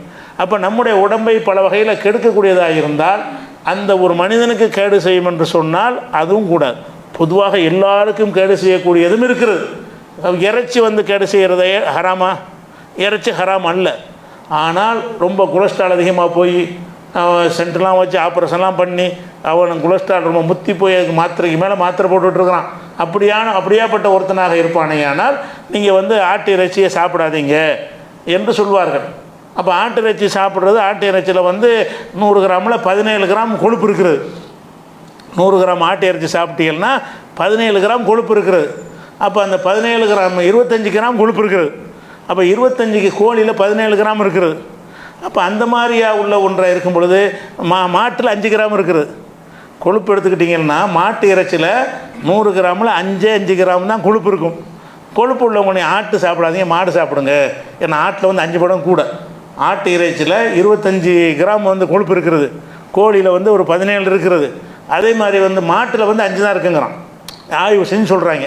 ஒரு மருத்துவர் சொல்கிறார், உங்களுக்கு ரொம்ப கொலஸ்ட்ரால் ஏறி போச்சு, அது நீங்கள் ஆட்டு இறைச்சி சாப்பிட்டீங்கன்னா இன்னமும் ஏறிக்கிறேன், இப்போ இருக்கிற மாத்திரை விட அதிக டோஸ் சாப்பிட மாதிரி வரேன், உங்களுடைய பல விஷயங்களை கிட்னி வரைக்கும் பாதிக்க ஏற்படுத்திடக்கூடும் என்று சொல்வார்களே. ஆனால் அப்போ நம்மளை பாதுகாத்துக்கிற கடமை நமக்கு இருக்கா இல்லையா? அப்போ கேடு விளைவித்தல் என்பது இப்படி எல்லாத்துலேயும் வரும். பொதுவாக கேடு விளைவிக்கக்கூடியதும் வரும். அதே நேரத்தில் சிலருக்கு கேடு விளைவிக்கக்கூடியது, சிலருக்கு சில வயசில் உள்ளவங்களுக்கு கேடு விளைவிக்கக்கூடியதாக இருக்கும் என்று சொன்னால் அவருக்கு கேடுன்னு தெரிஞ்ச ஒன்றை ஒரு முஸ்லீம் இப்படி சாப்பிடுவான். உனக்கு இது கேடு தான் செய்யும்னு வந்துருச்சு, உன்னையை காப்பாற்றிக்கிறணுமா இல்லை? அல்ல என்ன செய்கிறான்னு கேட்டால் 2வது சூறாவில் 195வது வசனத்தில் சொல்கிறான், ஒலா அன்ஃபிகு ஃபீ சபீலில்லாஹ் ஒலா துல்கு பி ஐதீக்கும் இலா தஹ்லுகா. உங்களுடைய கைகளை நாசத்தில் போடாதீர்கள். இலக்கியமாக சொல்கிறான், கையை கொண்டே போடுறன்னு அர்த்தம் கிடையாது. நாசமாக்குற காரியத்தை செய்யாதீங்க, அழிவின் பக்கம் நீங்கள் போகாதீர்கள், அழிவு தரக்கூடிய காரியத்தை நீங்கள் செய்யாதீர்கள் அப்படின்னு குர்ஆனில் 295 வசனத்தில் நல்லா கட்டளையிடுறான். இதுதான் பேசிக். கேடு செய்வது ஹராம் என்பதற்கு இந்த வசனம் தான் அடிப்படை. இந்த வசனம் என்ன சொல்லுதுன்னு கேட்டால், வலா துல்கு பி ஐதீக்கும் இலா தஹ்லுகத்தி, உங்கள் கையை நாசத்தில் போடாதீர்கள், நாசத்தை ஏற்படுத்தக்கூடிய காரியத்தை நீங்கள் செய்யாதீங்க என்பதை அந்த கையை போடாதீங்கிற ஒரு இலக்கியமாக சொல்லப்பட்டிருக்கிறது. அதே மாதிரி 4:29 ஒலா தகுத்துல் அம்புசக்கும், உங்களை நீங்களே கொலை செய்து கொள்ளாதீர்கள், உங்களை நீங்களே சாவடிக்கிற மாதிரியான எந்த உணவையும் சாப்பிடக்கூடாது. உங்களை தற்கொலை செய்கிறது மட்டும் தடையில்லை, நம்ம உடம்பை கேடு செய்யக்கூடிய ஒன்று இருக்குமே என்று சொன்னால் அந்த மாதிரி உணவுகளை நான் தவிர்த்து கொள்ளணும். இப்படிங்கிற ஒரு விஷயத்தில் கேடு செய்கிற எல்லாமே என்னவாயிரும், நமக்கு தடை செய்யப்பட்டது. ரசூலுல்லாஹ் சொல்கிறாங்க, லா லரர வலா லிரார். இஸ்லாத்தினுடைய அடிப்படை கொள்கை என்னென்னு கேட்டால், எவனுக்கும் நீ கேடு செய்யக்கூடாது, எதுவும் உனக்கு கேடு செய்யக்கூடாது. இதுதான் இஸ்லாமிய அடிப்படை. அப்போ ஹலால் ஹராமை தனித்தனி பொருள்களுக்கு நீங்கள் அறிந்து கொள்வதை விட அந்த உணவு எதை சாப்பிட்றோமோ அதை ஆய்வு செய்யணும். இது கேடு செய்கிறதா நல்லது, ரொம்ப ஆராய்ச்சிலாம் செய்ய வேண்டியதில்லை. அதை பற்றி விஞ்ஞானிகள் ஆய்வாக சொல்லும்போது நீங்கள் என்ன செய்யணும், அதை தேடிக்கொள்ளணும். பொதுவாக அரிசி எல்லோரும் சாப்பிட்டுட்ருக்குறோம், கேடு செய்யாது, அது சாப்பிட்டுட்டு இருக்க வேண்டியதுதான். ஒருத்தனுக்கு சுகர் ஜாஸ்தியாக போச்சு அரிசி சாப்பிடான்னு சொல்லுவாங்க. சுகர் அதிகமாக போனவங்க என்ன செய்வாங்க, கார்போஹைட்ரேட்டை குறைங்க, அரிசியை குறைங்க, கோதுமையை குறைங்க, எல்லா தானியங்களையும் குறைங்க, அந்த மாவு சத்துனால தான் என்ன செய்கிறது சுகர் அதிகமாகுது என்று சொல்கிறார்கள். அது ஒரு 200-300 இருக்கிற வரைக்கும் சாப்பிட்டா ஒன்றும் பிரச்சனை இல்லை.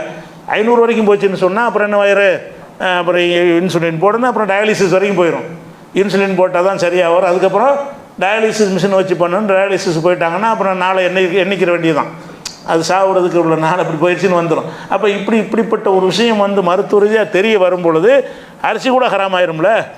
அவருக்கு அந்த ஸ்டேஜில் இருக்கிற ஒரு ஆளுக்கு உனக்கு தான் உன்னை செத்துருவே, உன்னுடைய மரணத்தை கொண்டு போய் சேர்த்துரும்னு சொல்கிறாங்க. மறைய நீ சாப்பிட்ற வேறு ஹலாலான பொருள் இல்லாமையாக இருக்குது. அப்போ இந்த ஹலால் ஹராமில் அடுத்த விஷயம் என்னென்னு கேட்டால், கேடு விளைவிப்பவை ஹராம் என்று பொதுவான உசூல்.